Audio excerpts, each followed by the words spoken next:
కవితమ్మ ఈరోజు ఎక్కడో గోదావరికంలో కూడా కాంగ్రెస్ పార్టీలో సామాజిక న్యాయం జరుగుతలేదన్న విషయాన్ని మాట్లాడే ప్రయత్నం చేసింది.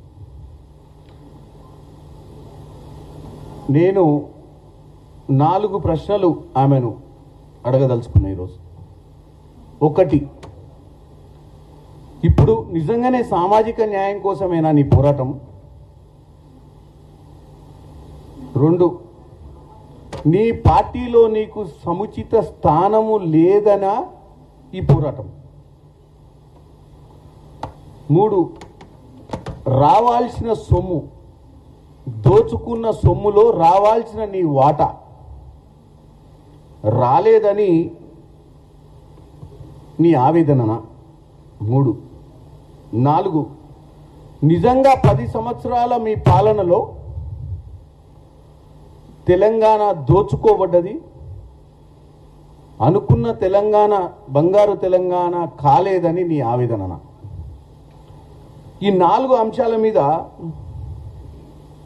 కవిత గారు క్లారిటీ ఇవ్వాల్సిన అవసరం ఉంది. ఎందుకంటే రోజుకొక పాట, రోజుకొక మాట, రోజుకొక ముచ్చట చెప్పుకుంటూ తిరిగితే ఎటు కాకుండా అయ్యే ప్రమాదం ఉంది ఆమెకు. ఇవాళ నేను ఒక కాంగ్రెస్ ఎంపీగా నేను ఆమెను కొన్ని ప్రశ్నలు అడుగుతున్నా, కొన్ని సూచనలు కూడా ఇవ్వదలుచుకున్నా. ఈ 4 ప్రశ్నలల్లో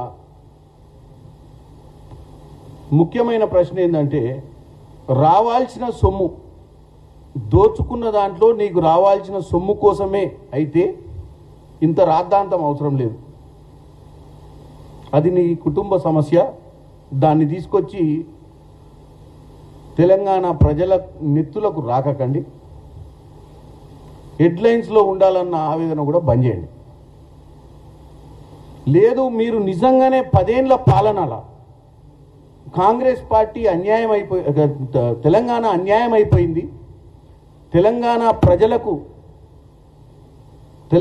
ప్రజల సొమ్మును దోసుకున్నారు ఆ దయ్యాలు అనేది నీ ఆవేదన అయితే, మరి ఆ దయ్యాల పేర్లు చెప్పి, నేను ఒక పార్లమెంట్ సభ్యునిగా నిజంగానే మీరు పార్టీలకు అతీతంగా తెలంగాణలో 10 సంవత్సరాల్లో 8 లక్షల కోట్ల అప్పు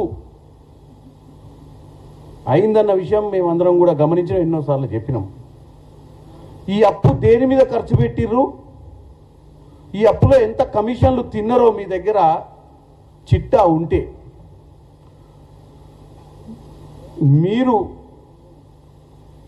మీతోటి ఒక ఎంపీగా నేను కూడా ఢిల్లీకి వస్తా. మీరు అక్కడ ఉన్నటువంటి ఏజెన్సీలకు, ఎందుకంటే మీరు రాష్ట్రంలో కూడా కంప్లైంట్ ఇవ్వచ్చు, మీకు అవసరమైతే నేను పార్లమెంట్ సభ్యునిగా ఢిల్లీలో కూడా ఇన్వెస్టిగేషన్ ఏజెన్సీస్ సిబిఐకా ఈడీకా ఇచ్చి, మీరు ఒక కుటుంబ సభ్యురాలుగా మీరు ఆ పార్టీలో క్రియాశీలకంగా, ఆ కుటుంబంలో క్రియాశీలకంగా ఉండి 10 సంవత్సరాలు ఎలా దోచుకుర్రో మీరు చూసిరు కాబట్టి మీరు వచ్చి కంప్లైంట్ ఇవ్వాల్సిన అవసరం ఉందని కోరుకుంటున్నాను. దాంతో ఏమవుతుందంటే, మీకు ముఖ్యంగా నా సూచన, మీ మీద తెలంగాణ ప్రజలకు నమ్మకం ఏర్పడుతుంది. రాజకీయకు అతీతంగా మీరు అనుకున్న తెలంగాణ ఇది కాదు అని చెప్పే అవకాశం ఉంటుంది. ఎందుకంటే మీరు జాగృతి పెట్టి మీరే అంటున్నారు, తెలంగాణ ఉద్యమంలో నేను క్రియాశీలకంగా ఉన్నా, ఆ రోజు ఈ దయ్యాలు లేవు నువ్వు అన్నట్టు. అంటే ఆ రోజు క్రియాశీలకంగా మా నాన్న ఒక్కడే నాయకుడు, మా నాన్న తర్వాత నేనే నాయకురాలి, నేను ఏ పార్టీకి పోదలుచుకోలేదు, మా పార్టీనే బాగు చేసుకుంటా అంటున్నావు. కాబట్టి నీకు ఒక మంచి సలహా ఇస్తున్నా. ఎట్లాగో కేసీఆర్ గారు పెద్ద మనిషి అయ్యారు, ఫామ్ హౌస్కి అంకితం అయిపోయారు. ఇప్పుడు తెలంగాణ రాష్ట్రీయ సమితి అని లేదు, భారతీయ రాష్ట్రీయ సమితి అయింది. ఇప్పుడు బీఆర్ఎస్కి సరైన నాయకత్వం నువ్వు చేయాలనుకుంటే, మీ నాయన దగ్గర మన్ననలు పొందాలనుకుంటే నువ్వు చేయాల్సిన కార్యక్రమం ఒక్కటే, తెలంగాణలో ఉన్నటువంటి ప్రజల హృదయాన్ని దోచుకోవాలి. మరి హృదయాన్ని దోచుకోవాలంటే ఇట్లాంటి చిల్లర బల్లర మాటలు మాట్లాడుకుంటా పొద్దున స్టోరీ, సాయంత్రం స్టోరీ అల్లినావు అనుకో, చరిత్రలో చాలామంది నీలాంటి వాళ్ళు వచ్చిర్రు, చరిత్రలో చాలామంది నీలాంటి వాళ్ళు ఆగమైపోయారు. అంటే ఒక 4 రోజులు హెడ్లైన్స్ ఉన్నంత మాత్రం ఎవరు నాయకులు కాలే. గతంలో ఎన్ని పేపర్లో మనం చదివినన్ని పేపర్లు ఇవాళ వచ్చిన పేపర్ రేపొద్దున ఏ బఠానీల దుకాణం దగ్గరనో అది అమ్ముకోనికే తప్ప దేనికి పనికిరాదు. చిరస్థాయిగా చరిత్రలో నిలిచిపోవాలంటే నేను చెప్పినటువంటి అంశం మీరు చెయ్యండి. మీకు పర్సనల్గా నేను మీ ఎమ్మటి వచ్చి కంప్లైంట్ ఇస్తా అంటే నేను కూడా వచ్చి ఆడ రిప్రజెంటేషన్ ఒక ఎంపీగా నేను మీకు మద్దతు పలుకుతా. ఎందుకంటే మనం తెలంగాణ ప్రజల్ని పదే పదే రోజు వాళ్లకు ఎంటర్టైన్మెంట్ కావద్దు.